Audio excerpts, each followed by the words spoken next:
Paz do Senhor, meus irmãos. Meu nome é Ismael, do canal Retornando às Escrituras. E hoje estamos aqui para mais uma série de vídeos, o que você precisa saber sobre a escatologia. E hoje nós vamos falar sobre a mulher vestida de sol. Amém, irmãos? Então peço que os irmãos se preparem desde já, para nós darmos início ao estudo da Palavra do Senhor. Amém? Vou ler aqui para os irmãos Apocalipse 12, versículos 1 e 2, que diz: E viu-se um grande sinal no céu, uma mulher vestida de sol, tendo a lua debaixo dos seus pés e uma coroa de 12 estrelas sobre a sua cabeça. E estava grávida, e com dores de parto, e gritava com ânsias de dar à luz. Então, irmãos, o Apocalipse, ele algumas vezes ele vai usar a figura que nós chamamos de analepse, também conhecida como flashback. Então, esse recurso ele faz uma interrupção na cronologia da história para mostrar eventos que ocorreram no passado.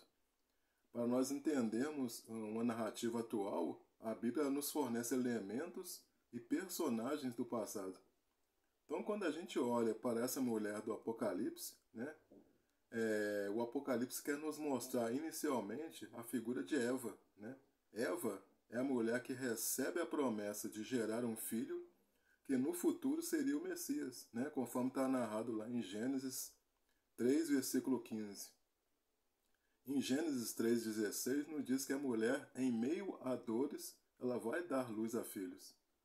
Então, irmãos, não tem como a gente olhar para essa mulher sem falar de Eva.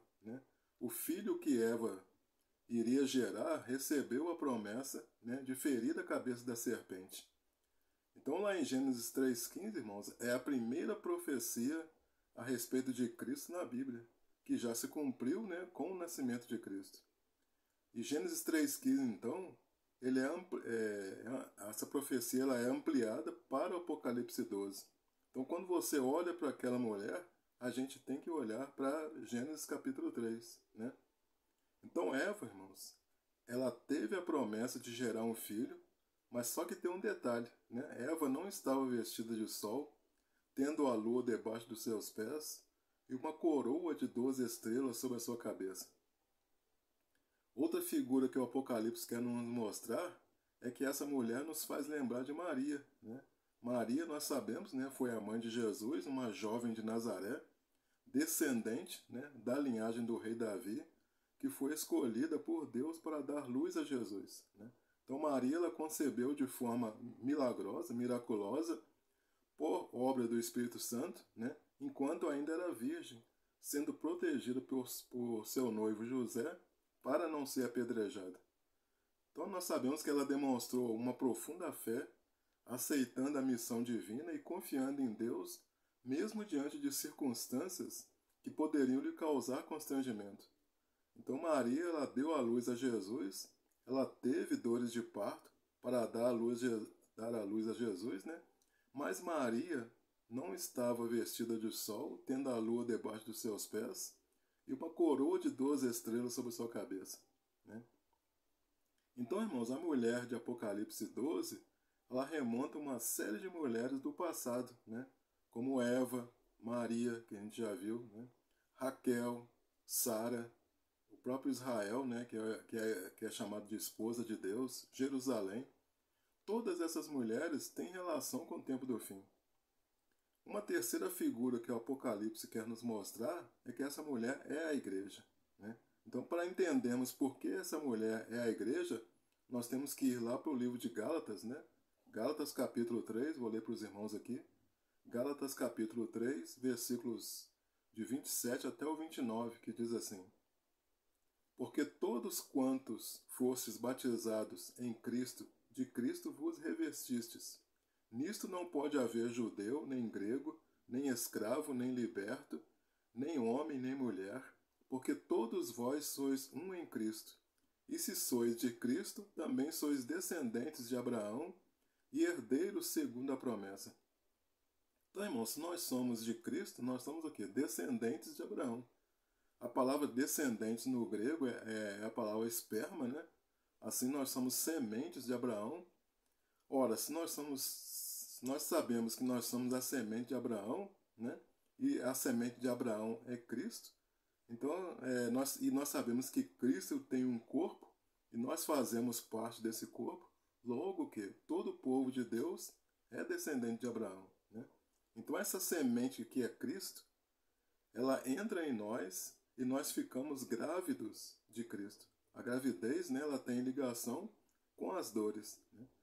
Então a gente começa então a perceber, irmãos, que essas dores, elas aconteceram literalmente a Eva e a Maria, mas para nós ela ocorre espiritualmente, né? Então por isso no que Apocalipse faz um flashback, né, para que a gente se lembre de Eva e de Maria. Então o que está acontecendo, né, com a igreja hoje? A igreja hoje ela está gerando um filho.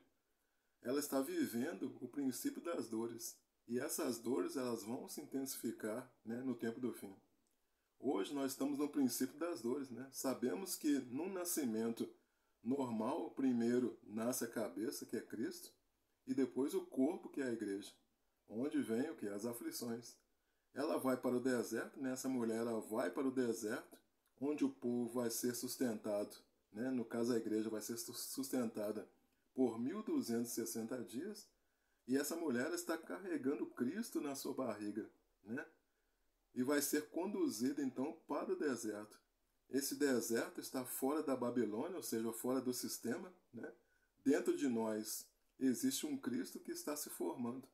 Quando o Cristo vier, então essa mulher ela vai dar à luz, né?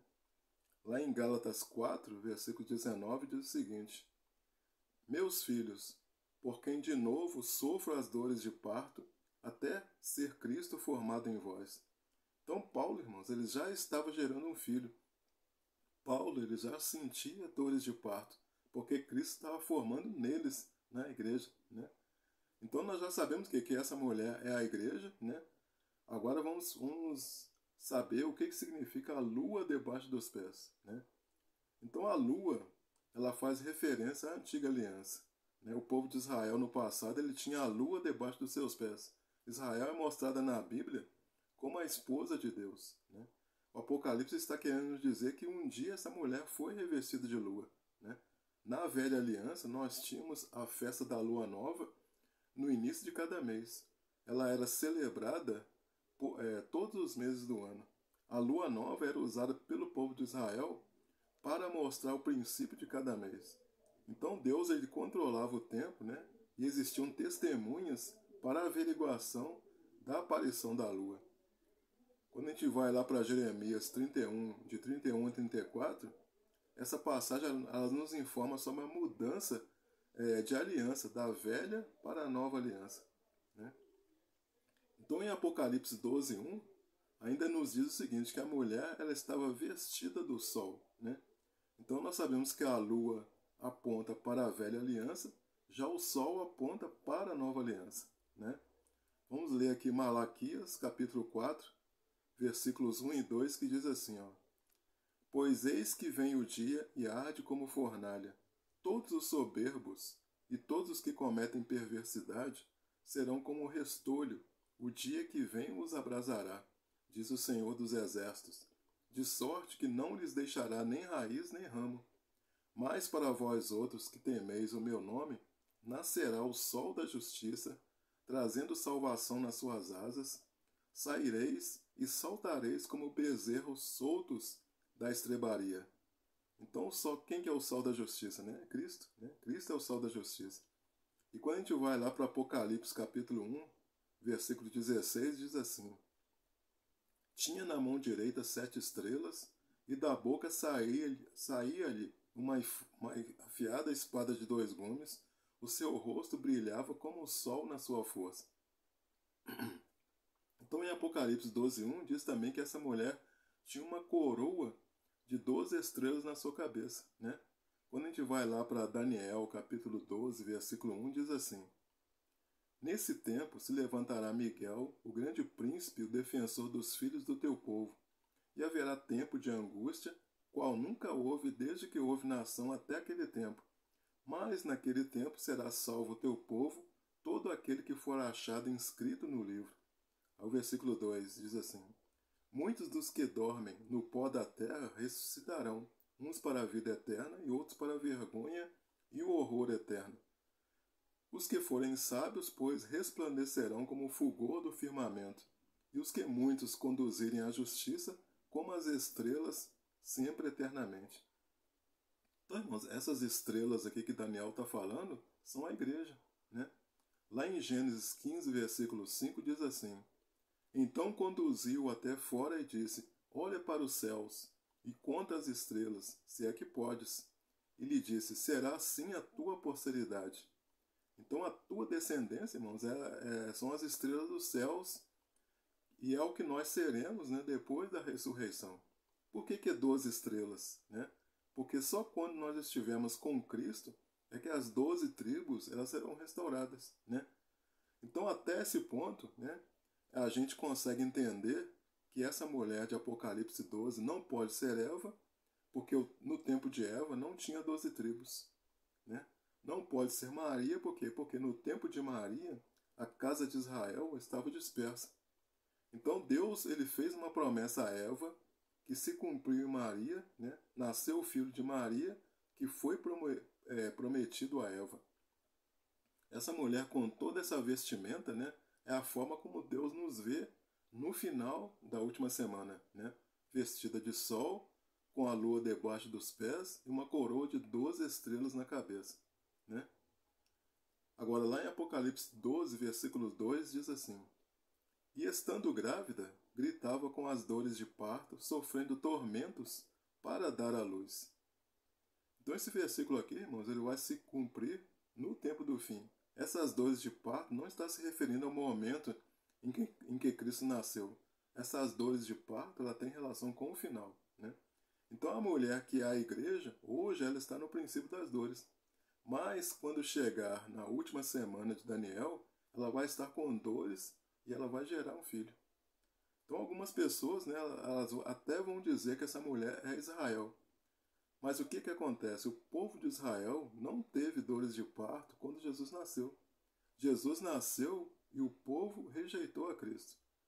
E essas dores de parto de Apocalipse não se referem ao nascimento de Jesus. Por quê? Porque o povo de Israel não teve dores de parto quando Jesus nasceu. Quando a gente vai lá para Isaías 66, né, a partir do versículo 6, diz assim: Voz de grande tumulto virá da cidade, voz do templo, voz do Senhor, que dá o pago aos seus inimigos. Então aqui está falando de voz de grande tumulto, que era a voz de Cristo na sua primeira vinda. 66,7 diz assim: Antes que estivesse de parto, deu à luz. Antes que lhe viessem as dores, nasceu-lhe um menino. Então o que o versículo está dizendo? Que a mulher deu à luz a um filho antes que viessem as dores. Né? Mas o que é normal? Normal é primeiro tem a dor e depois vem o filho. Né? Então o que Isaías está querendo dizer aqui? Que quando Jesus veio, ninguém estava gemendo pelos seus pecados, se humilhando. Né?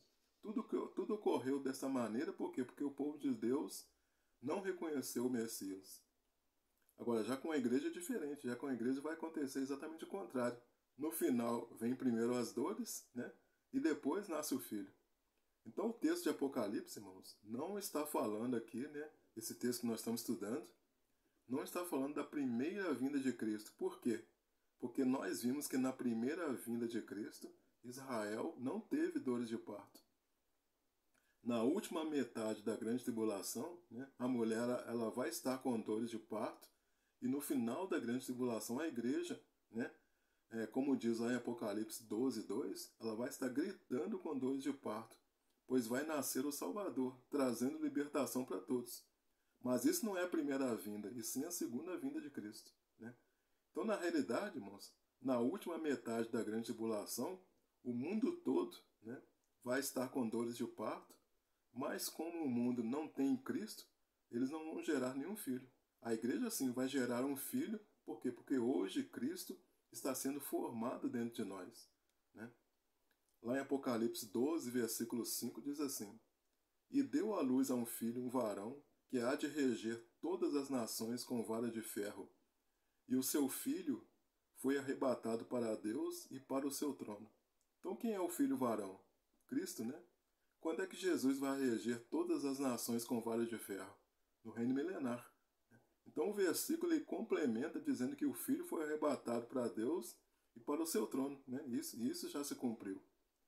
Apocalipse 12, 6 diz assim: E a mulher fugiu para o deserto, onde já tinha um lugar preparado por Deus, para que ali fosse alimentada durante 1260 dias. Então, na segunda metade da grande tribulação, o que acontece? A mulher foge para o deserto, onde Deus já tem um lugar preparado, onde ela vai ser alimentada durante 1260 dias, né? Ou 42 meses, ou tempos e metade de um tempo, né?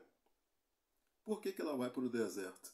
Né? Porque lá no capítulo 13 de Apocalipse, diz que a besta vai fazer guerra aos santos. O deserto, então, vai ser o lugar longe do sistema da besta, né? Longe da Babilônia. As 3 últimas trombetas, irmãos, é o momento em que a mulher vai para o deserto. E esta mulher, né, que está indo para o deserto, ela vai ser arrebatada no final da semana, né? Por isso que Paulo vai dizer que nem todos dormiremos, mas transformados seremos todos. Então, da mesma forma como quando o povo de Israel foi liberto do Egito, muitos egípcios acompanharam o povo, da mesma forma ocorrerá quando a igreja for para o deserto. Né? Muitas pessoas vão se esconder junto com a igreja no deserto. Né? Apocalipse 12, versículo 13 diz assim: Quando o dragão se viu precipitado na terra, perseguiu a mulher que dera à luz o filho varão. Então aqui, irmãos, Apocalipse aqui está nos fornecendo aqui mais informações. Né? O dragão, que é Satanás, vai ser lançado na terra na metade da semana de Daniel, que vai ser o momento em que a mulher vai fugir para o deserto. A ida dos judeus para o deserto, liderados por Moisés, tipifica, né, a nossa ida para o deserto na metade da semana. Apocalipse 12, 14 diz assim: E foram dadas à mulher as 2 asas da grande águia, para que voasse para o deserto, ao seu lugar, onde é sustentada por um tempo, e tempos, e metade de um tempo, fora da vista da serpente. Então foram dadas o que? A mulher as 2 asas da grande águia, né? Perceba que não foi dado isso a Maria e nem a Eva, né? Será por que o Apocalipse, irmãos, faz questão de mencionar as 2 asas da grande águia, né? Será que Cristo não sabia que a águia tem 2 asas, né? Por quê? Porque faz referência às 2 casas de Israel, né? Judeus e gentios ligados ao corpo de Cristo. E a águia simboliza o próprio Cristo, né? Lá em Êxodo 19, 14, diz assim, ó: Vós tendes visto o que fiz aos egípcios, como vos levei sobre asas de águias e vos trouxe a mim. E lá em Apocalipse 8, versículo 13, diz assim, ó: Então vi e ouvi uma águia que voando pelo meio do céu, dizendo em grande voz: Ai, ai, ai, dos que moram na terra, por causa das restantes vozes da trombeta dos 3 anjos que ainda têm de tocar. Então essa é a passagem, irmãos, é a passagem da 4ª para a 5ª trombeta. Uma grande águia voando pelo meio do céu, né? Então esse é o momento em que a igreja está indo para o deserto, né? Lá em Apocalipse 12, versículo 15, diz assim: E a serpente lançou da sua boca atrás da mulher água como um rio, para fazer que ela fosse arrebatada pela corrente. Então essa expressão água como um rio fala de exércitos enviados, que serão enviados, né, pelo anticristo. Lá no tempo de Moisés, o mar se abriu, né, e engoliu os egípcios. Quando o povo saiu do Egito, se defronta com o mar, né, o povo passa e o exército de Faraó vem atrás, né, e o mar traga os soldados de Faraó e o próprio Faraó, né.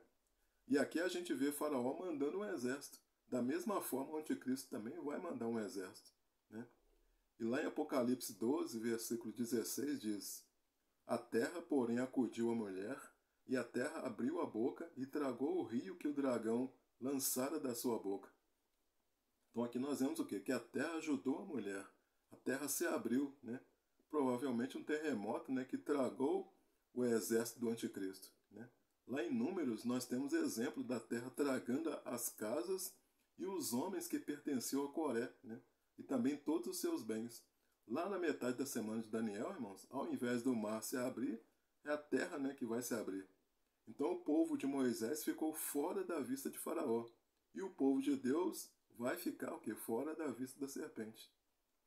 E Apocalipse 12, 17 diz assim: Irou-se o dragão contra a mulher e foi pelejar com os restantes da sua descendência, os que guardam os mandamentos de Deus e mantêm o testemunho de Jesus. Então o dragão, né, ele se irou contra a mulher por quê? Porque ele não conseguiu achar a mulher, como nós vimos no versículo anterior, né? Então o que o dragão faz? Ele resolve pelejar contra o restante da sua descendência. Quem são essas pessoas, irmãos, que guardam os mandamentos e o testemunho de Jesus? São as testemunhas, né? Essas são o quê? As testemunhas que a besta vai fazer guerra contra elas e vai vencê-las. Então essas pessoas aqui, elas não vão para o deserto. Elas vão ficar nas cidades.